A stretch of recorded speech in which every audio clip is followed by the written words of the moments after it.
This video is about the ancient history of the human race, explained by Mr. Vela, Harald Vela. That most of the humans incarnating there actually were guest souls from planets who already So he's talking about Atlantis. self-destructed. So they lost their civilizations, and on soul level they got the permit to reincarnate on Earth, but they already had like traumatized previous lives, so the culture was much more vulnerable to restaging of trauma, to archonic influence. And they had built like a high-tech culture based on crystal technologies. The main artifacts we still have from that time are the arks, the Ark of the Covenant. There's an Irish Ark of the Covenant. There was the Ark of Gabriel.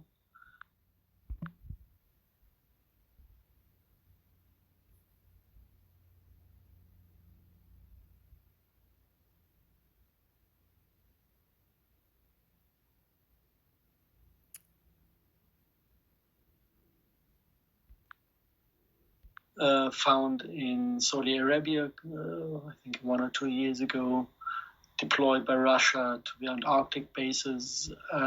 So these are basically crystal technologies that are connecting technology with consciousness fields. So this is one part. The other part is that we had the Lemurian cultures that were earth-based, with earth humans, which means souls that had their first incarnations on this planet. And they had a culture that was very in one piece, very holy, in the best sense of the word. And they were not vulnerable at that time to archonic consciousness and influence. They had like everything in order in the way it should have been. And the story that developed was that actually the Atlantean high priests wanted to go to war with Lemuria to conquer it, but it was so peaceful that they couldn't do it with their own people, because nobody is just attacking a defenseless country. So there was an intrigue to weaponize Lemuria. That is one part of the story. So this is actually the story of Adam and Eve.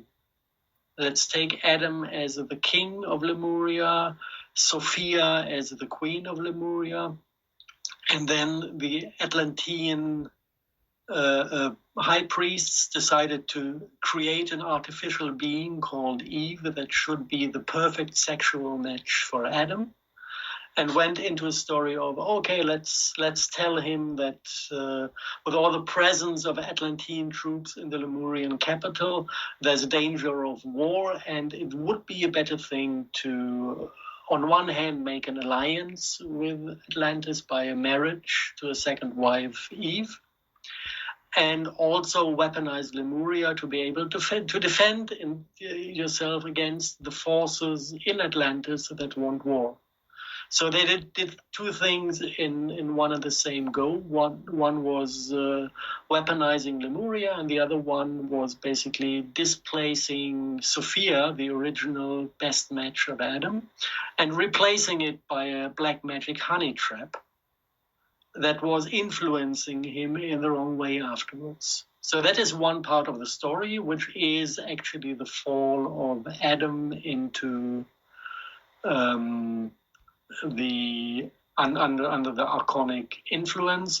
This is what is described as the story of Adam and Eve in the paradise garden with a snake coming in. And also in the Greek mythology, you actually have the same history with opening the box of the Pandora. Also, you have like the artificial wife created for the important human and replacing his original wife. And it's all about deciding whether you want to go the way of technology or the way of spirituality. It's the same myth observed from a different angle. Just in Pandora's story, it involves the box. Now, if you look at the boxes, the biblical box and the Greek one are actually the same. If you look just on the description of the outer casing, you've got this acacia wood box with gold plating of defined sizes. And if you compare the Greek mythology and the Hebrew mythology, they have the same type of building with exactly the same length, height, and width. Also, the inner measures of the sarcophag in the big pyramid in Gizeh has the same sizes. So you can slowly kind of take all these mythologies that you have around, entangling them in a new way. And the story you get actually then is that one of these Atlantean devices, crystalline technology, a quartz crystal, if you look at it from the side, it looks like a Star of David, was placed in a copy of Atlantean pyramid. This is a representation of Pandora box.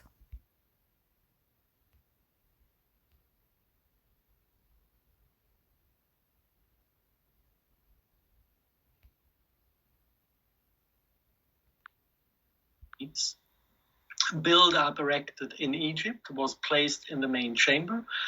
And on top of that pyramid, you had the capstone, which according to Arabic tradition was of a material that was shining blue on certain days. This is exactly what alien black goo does.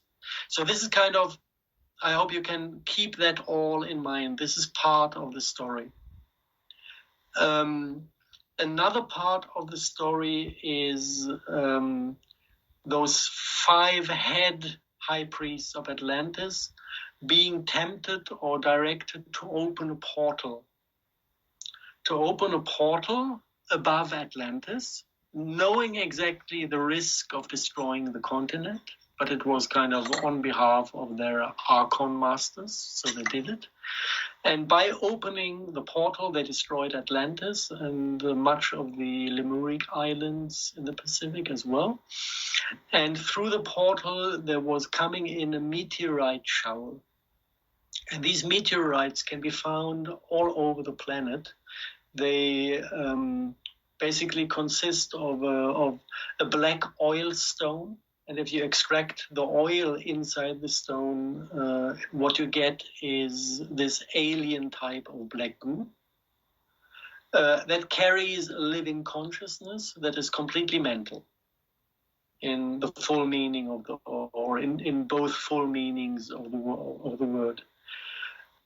So as an overall story, you have like an already infested Atlantean culture trying to go to war with the Lemuria, introducing alien black goo, which is actually the substance carrying the spirit or the mental field of Satan, or their master, their iconic master, infecting the rest of the world with their secondary planetary consciousness. To understand, black goo is black goo. It's a neutral term describing the liquid hosting a planetary spirit. Earth-type black goo is the seat of the soul of Gaia. Normally, each planet should have one soul.